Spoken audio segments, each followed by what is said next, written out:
Hi guys, this is video number 9, chapter 3, section 2, and this is all about the discriminant and multiplicity. And we talked briefly about multiplicity in the last video, so I'm just going to touch on some examples, the more difficult ones that you might see here. But first, let's talk about the discriminant. And we haven't talked about the quadratic formula yet, but you may recall from previous classes, it is x equals negative b plus or minus the square root of b squared minus 4ac all over 2a. And the discriminant is actually a part of the quadratic formula. It is specifically the part underneath the square root. So the discriminant is this part under here, that is the b squared minus 4ac. Without the radical, it's just quite literally b squared minus 4ac is your discriminant. So there is some interesting observations that you can make if you know the answer to what the discriminant actually is. So if you graph a quadratic, you know that that's a parabola, right? A U-shaped graph. And a couple different things can happen based on the placement of that parabola on the graph and how many times it crosses the x-axis. So you might have one that crosses the x-axis in 2 locations, which means that there are 2 solutions. And keep in mind, this could go upside down as well, right? Like this could go that way. Doesn't matter what direction it's pointing, just that it crosses the x-axis twice. It could quite literally hit one point on the x-axis, which would mean that there is one solution. And it might sit above or below the x-axis, which would mean that there are no real solutions. And that doesn't really mean that there's no solutions. It's quite literally, there are no real solutions that you can find. So these kind of, oops, that's the word real. These all fall into the real solution category. Well, now something else will happen. When you determine the value of the discriminant, if the discriminant is positive,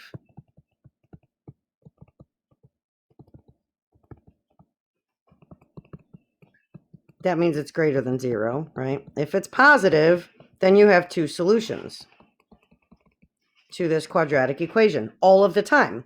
And then we can kind of break that down into 2 little subcategories. If the discriminant is a perfect square,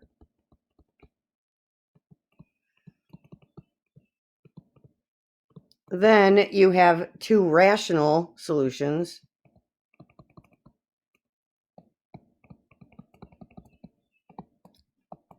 And which means, if you have the perfect, let's say it's 16, that the root of 16 is 4 and negative 4, and that's where your 2 rational solutions come from. If you have a non-perfect square,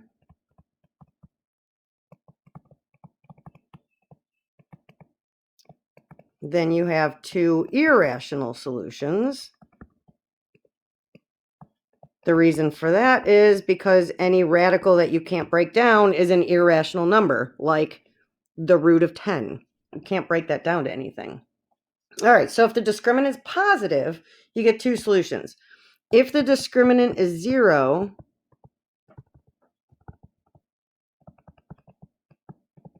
quite literally the number 0, you figure it out and you get 0 under the radical, then you have 1 solution.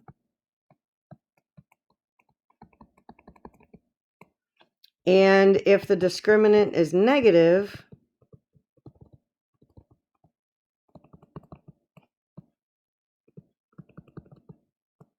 then you have no real solutions. But what you do have, because what this really means is you're getting a negative underneath a radical. I just made something up there, but you know that a negative under a square root is the sign that you have an imaginary number. So if your discriminant is negative, not only do you have no real solutions, but you have two complex solutions, or two imaginary solutions, whichever way that would work out. And so what you're going to be given here is you're going to be asked to find the discriminant and then asked how many rational, irrational, or complex solutions you have. So let's see how this is going to work out. It's just you filling in a formula and doing the math and then knowing what the answer means. So if we have this as a question, use the discriminant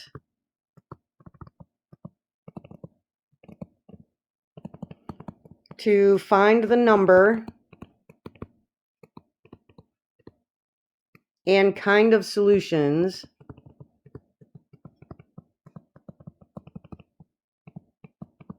for the equation x squared minus 5x plus 6 equals 0. Well, recall that you are working with formulas ax squared plus bx plus c equals 0. So in this case, a is 1, b is -5, and c is 6. And we're going to fill in the discriminant is b squared minus 4ac, right? That's what you're going to fill in. So that means we have -5 squared minus 4 times 1 times 6. And I just pulled these directly from the list over here on the right. The b is -5. Make sure you put that in parentheses to square it. A is 1 and c is 6. So 5 squared, -5 squared, both of them are 25. And then 4 times 1 times 6 is -24. So this is 1. So the answer is 1. And your answer is that this is positive. And because it's positive, then you have to ask, is it a square root or not? Perfect square, I guess, is what we want. Perfect square? Well, yes, 1 is a perfect square. So that means that we have 2 rational roots to this equation. Okay? And the way that Varsity asks this question, they have a list over here: rational with a box, irrational with another box, and complex. And you're going to have one of those three, not a combination of them. So whatever you don't have, make sure you're filling in zeros. So your answer here will be you have 2 rational roots, no irrational, no complex. Okay? And that's how you're going to handle that. So let's look at 1 or 2 more examples.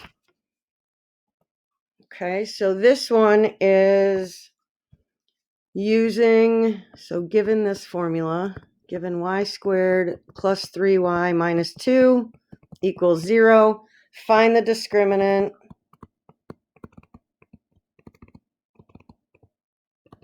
and determine the number of roots.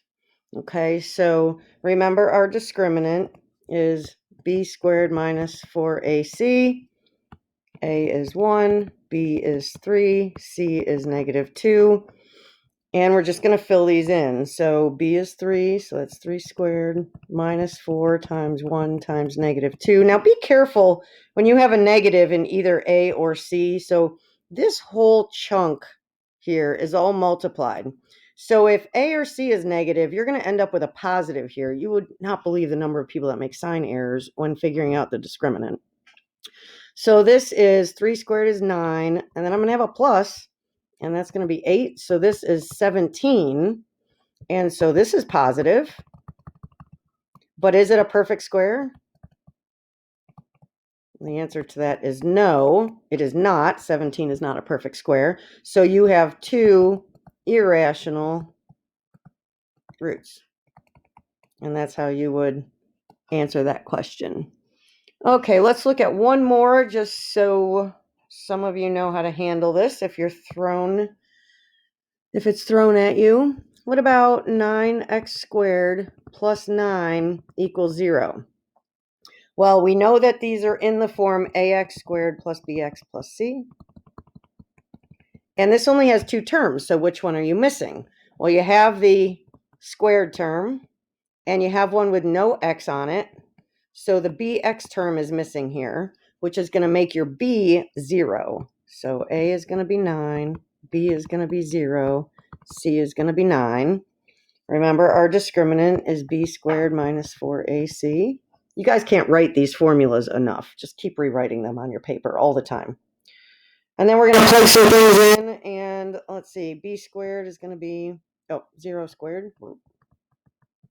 Minus 4 times 9 times 9. So the 0 squared is just going to cancel itself out of there. And then we have 9 times 9 is 81. And a negative 4 times 81 is 324. So this is a negative 324. And because this is negative, then we have 2 complex roots. Okay, the last thing you're going to have to do in this section in varsity is if you're given the answers to the equation, to be able to write them out and go back and then write the polynomial. So you might have a problem that looks like this. So these are going to be going backwards.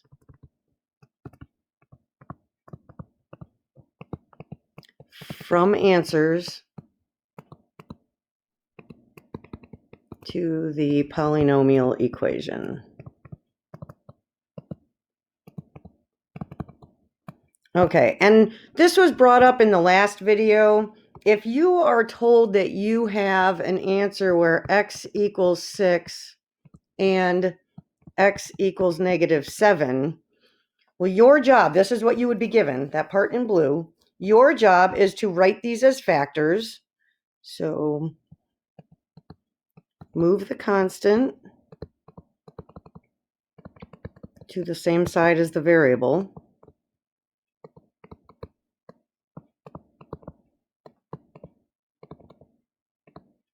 And write as a binomial factor.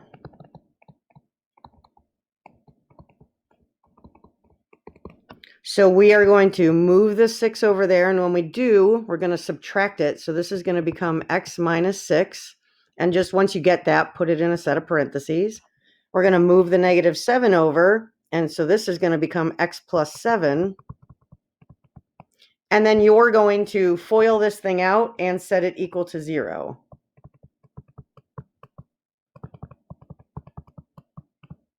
Okay, so FOILing this out, you get x squared plus 7x minus 6x minus 42 equals 0. Combine like terms in the middle. So you have x squared plus x minus 42 equals 0. And this would be the polynomial that you would enter. It does say in varsity in standard form. And in standard form means ax squared plus bx plus c equals 0. So don't forget this part of the equation, because if you do, you will get that question wrong.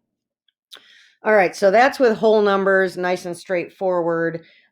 Just a couple comments of things that I know that you might see in here. If they give you something like x equals 1/2 and x equals negative 3/4, well, you would undo this, quote unquote, by multiplying by 2, right? So I'd multiply both sides by 2, and I'd have 2x equals 1, and then that would be 2x minus 1, and that would be my binomial factor. Right, so you can bring your numerator, or your denominator, sorry, up and put it on the x. So this would be 4x plus 3 as a binomial factor. Okay. I also know that you might have roots in there. They might say x is equal to radical 3 and x is equal to a negative radical 3. Well, bring these right over, scoot these to the other side. So x minus rad 3 and x plus rad 3. And I know you have the capabilities to go ahead and FOIL those things out. You will see what happens when you do. If you need more help with that, let me know.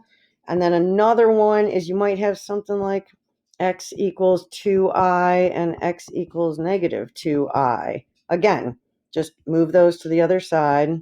So you'd have x minus 2i as a factor and x plus 2i as a factor. You'd FOIL those out, use your knowledge of complex or imaginary numbers, and end up with answers to those.